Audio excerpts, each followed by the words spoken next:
यानी कि जो असली मकसद है एजुकेशन, उस पर गौर नहीं है, लेकिन आइडेंटिटी पॉलिटिक्स में कहीं पिछड़ ना जाएँ। ये बड़े मौलाना हैं, जो मुस्लिम ऑर्गेनाइज़ेशंस हैं, उन सब के बच्चे अंग्रेज़ी स्कूलों में पढ़ते हैं, अंग्रेज़ी मीडियम में पढ़ते हैं। हुँ, उन सब के बच्चे अमेरिका और लंदन और कनाडा में पढ़ने हुँ। जाते हैं और वहीं रहते हैं। कर्नाटका हिजाब कंट्रोवर्सी के दौरान ही एक हिंदू नौजवान को मार दिया। चाइना इंडिया के अगेंस्ट और लेकिन इंडिया के पास ऑप्शन ज़्यादा हैं, इसमें कोई शक नहीं है। मेरा नहीं ख्याल कि Dhaka will come up as a military जिसे कहते हैं ना challenge for India that is not an option here for the Bangladesh India के पास सुपीरियर मिलिट्री कैपेबिलिटी है, वो सारा कुछ है। आई थिंक वो इस पोज़ीशन में नहीं जाएँगे लेकिन there is some leverage which Chinese obviously enjoy on Dhaka. स्वागत है आप सभी का। दोस्तों, जैसा कि मैं हमेशा कहता हूं कि ऑब्सेशन का शिकार हमेशा इंडिया को लेकर रहता है पाकिस्तान। तो इंडिया में कुछ भी हो रहा होता है, इनको बड़ा इंटरेस्ट आता है उसमें। खैर, चलिए बात करते हैं हिजाब कंट्रोवर्सी की, जहां पे कर्नाटक हाई कोर्ट का फैसला आने के बाद जो है पाकिस्तानी मीडिया में एक इंडियन जर्नलिस्ट हैं, वो गई थी और उन्होंने कहा कि देखिए, जो इंडिया के मौलाना हैं वो करते हैं धंधा, बिजनेस कर रहे हैं, वो अपने बच्चों को जो पढ़ा रहे हैं बाहर, और यहाँ पर जो इंडिया के अंदर गरीब मुसलमान हैं उनका इस्तेमाल अपने फ़ायदे के लिए कर रहे होते हैं। और यही वजह है दोस्तों कि कुछ बहुत सारे मुसलमान हैं जो समझदार हैं, वो चीज़ों को उस तरह से इंटरलिंक नहीं करते हैं, लेकिन जो गरीब मुस्लिम्स हैं जो शिक्षित नहीं हैं अब भी और इनके पीछे लग जाते हैं, वो उनके अपने इंटरेस्ट तो पूरे हो जाते हैं उससे, लेकिन उनके जो मौलाना हैं उनके इंटरेस्ट पूरे हो जाते हैं, लेकिन जो गरीब मुसलमान है वो पिछड़े का पिछड़ा ही रह जाता है, वो आगे नहीं बढ़ पाता है। चलिए वीडियो इसी टॉपिक पे शुरू करते हैं। टॉपिक हमारा हिजाब है, जिस पे अदालत ने दोबारा एक बार फैसला दिया है और काफ़ी हंगामा है कि जी कहना चाहिए यूनिवर्सिटी कॉलेजेस में जो है अब वो हिजाब और उसके लिए उन्होंने मना किया है और यूनिफॉर्म का कहा है, लेकिन हिजाब कंट्रोवर्सी की हमारा ख्याल था शायद इलेक्शंस के बाद ये चीज़ें ख़त्म हो जाएंगी, लेकिन ऐसा होता नज़र नहीं आ रहा। आप किस तरह देखती हैं? नहीं, ख़त्म कैसे हो जाएँगी, मौलाना हज़रात होने नहीं देंगे।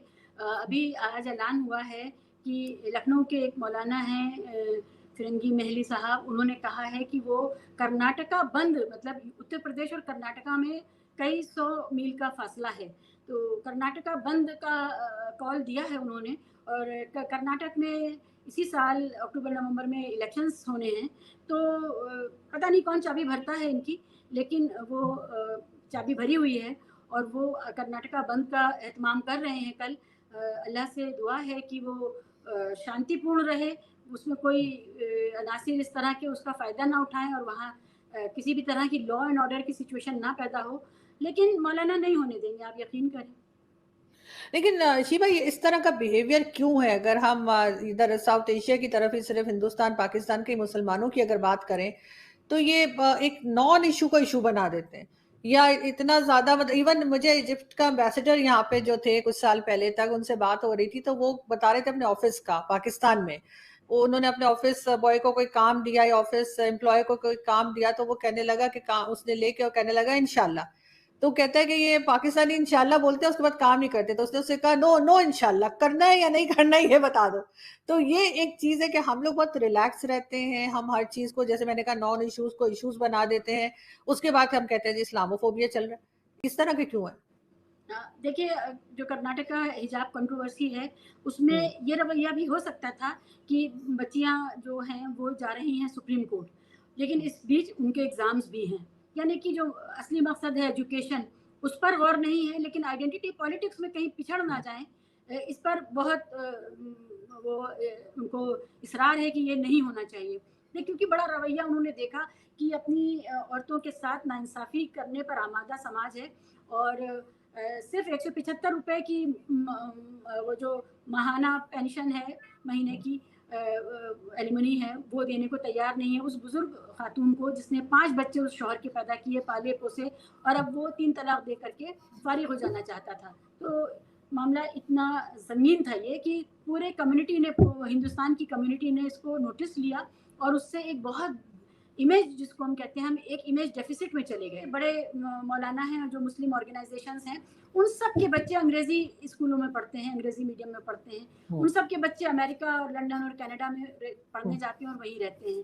सिर्फ गरीब मुसलमान के बच्चे जो हैं वो उनके जो कारकर्दगी है जिसके जवाब में कभी दंगा होता है, कभी कुछ होता है। अभी कर्नाटका हिजाब कंट्रोवर्सी के दौरान ही एक हिंदू नौजवान को मार दिया और उसके जवाब में बहुत सारे मुसलमानों के, जो गरीब मुसलमान हैं, किसी की नाई की दुकान थी, किसी की खाने पीने की छोटा सा दुकान थी, वो सब जलाई गई, तोड़ी फोड़ी गई, बर्बादी हुई।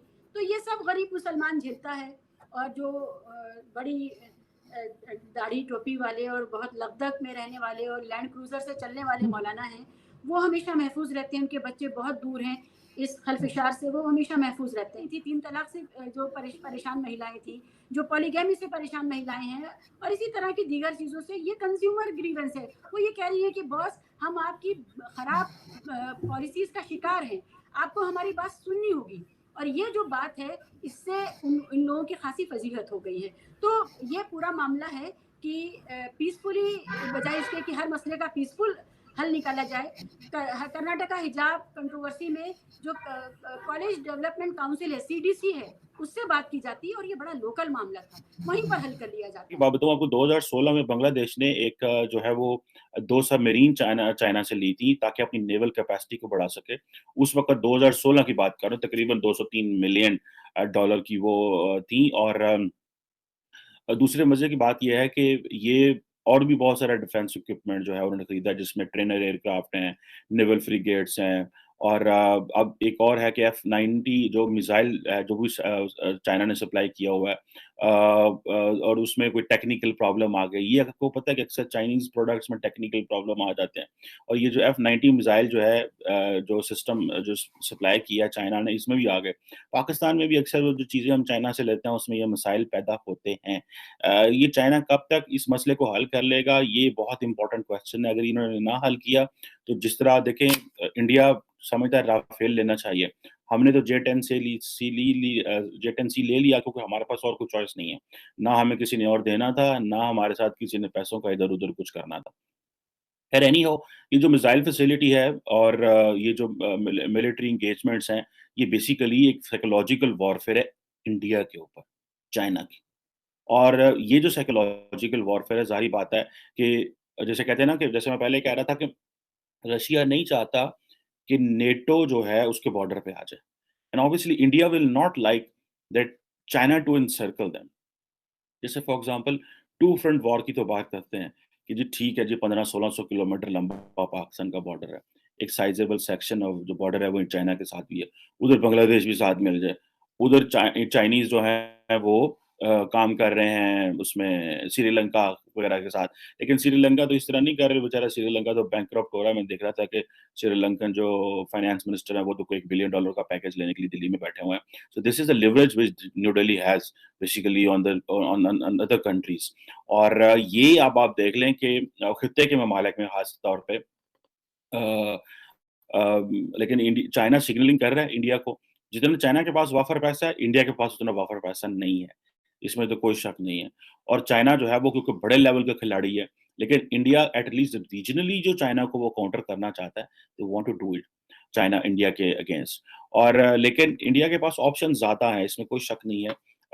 मेरा नहीं ख्याल कि Dhaka will come up as a military, जिसे कहते हैं ना, challenge for India. That is not an option here for the Bangladesh. India के पास सुपीरियर मिलिट्री कैपेबिलिटी है, वो सारा कुछ है। आई थिंक वो इस पोजीशन में नहीं जाएँगे, लेकिन there is some leverage which Chinese obviously enjoy on Dhaka.